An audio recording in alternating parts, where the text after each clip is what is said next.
ഒന്നാം നമ്പർ സംസ്ഥാന ഹൈവേയായ MC റോഡിന്റെ ദുരിതം മൂലം ഏറെ കഷ്ടപ്പെടുകയാണ് കുറവലങ്ങാട് മേഖലയിലെ ഒട്ടേറെ വ്യാപാരികൾ.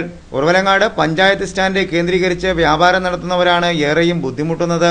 റോഡ് ശോച്യാവസ്ഥയിലായതോടെ പരിഹാരം കാണാനായി പൊതുമരാമത്ത് വകുപ്പ് സ്വീകരിച്ച നടപടികളാണ് വ്യാപാരി സമൂഹത്തിന് ഏറെ പ്രതിസന്ധി സൃഷ്ടിച്ചിരിക്കുന്നത്. ശോച്യാവസ്ഥയിലായ റോഡിന്റെ കുഴികളടയ്ക്കാനായി പാറമടയിൽ നിന്ന് കല്ലും മെറ്റലും അടക്കമുള്ള വസ്തുക്കളാണ് പൊതുമരാമത്ത് വകുപ്പ് കരാറുകാരൻ റോഡിലെത്തിച്ച് നിക്ഷേപിച്ചത്. മണിക്കൂറുകൾ മാത്രം വെയിൽ തെളിഞ്ഞാൽ പോലും ഈ പൊടിപടലങ്ങൾ പൂർണ്ണമായും കടകമ്പോളങ്ങളിലേക്ക് അടിച്ചു കയറുന്നത് മൂലം വ്യാപാരികൾ ഏറെ ബുദ്ധിമുട്ടുകയാണ്. കുറവലങ്ങാട് SBT ശാഖയ്ക്ക് സമീപമാണ് ഏറ്റവും കൂടുതൽ കുഴികൾ രൂപപ്പെട്ടിരിക്കുന്നത്.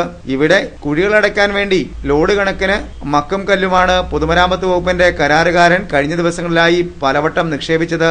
മണിക്കൂറുകൾ മാത്രം വെയിൽ തെളിഞ്ഞാൽ പോലും ഇവ പൊടിപടലങ്ങളായി സമീപത്തെ വ്യാപാര സ്ഥാപനങ്ങളിലേക്കും പ്രത്യേകിച്ച് ബസ് സ്റ്റാൻഡിനുള്ളിലേക്കും പ്രവേശിക്കുകയാണ്. ബസ് സ്റ്റാൻഡിനോട് ചേർന്ന് കടകമ്പോളങ്ങൾ നടത്തുന്ന വ്യാപാരികൾക്ക് നേരിയ അസ്വാസ്ഥ്യങ്ങൾക്ക് പോലും ഈ പൊടിപടലങ്ങൾ കാരണമായിട്ടുണ്ട്.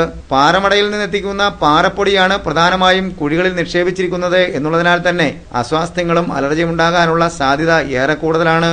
ഒരു കുഴിയുണ്ടായ സമയത്ത് ഇവ അടയ്ക്കണമെന്ന നിർദ്ദേശം പല കോണുകളിൽ നിന്ന് ഉയർന്നുവെങ്കിലും അത് അംഗീകരിക്കാൻ കരാറുകാരനോ പൊതുമരാമത്ത് വകുപ്പ് അധികൃതരോ തയ്യാറാകാതിരുന്നതാണ് ഇപ്പോഴത്തെ വലിയ പ്രതിസന്ധിക്ക് കാരണം സൃഷ്ടിച്ചിരിക്കുന്നത്.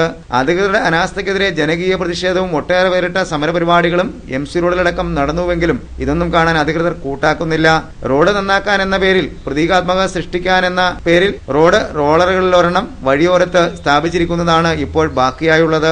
അധികൃതരുടെ അനാസ്ഥയാണ് വാഹനങ്ങളുടെ നടുവൊടിക്കുന്ന യാത്രയ്ക്ക് ഇപ്പോൾ സാഹചര്യം സൃഷ്ടിച്ചിരിക്കുന്നത്.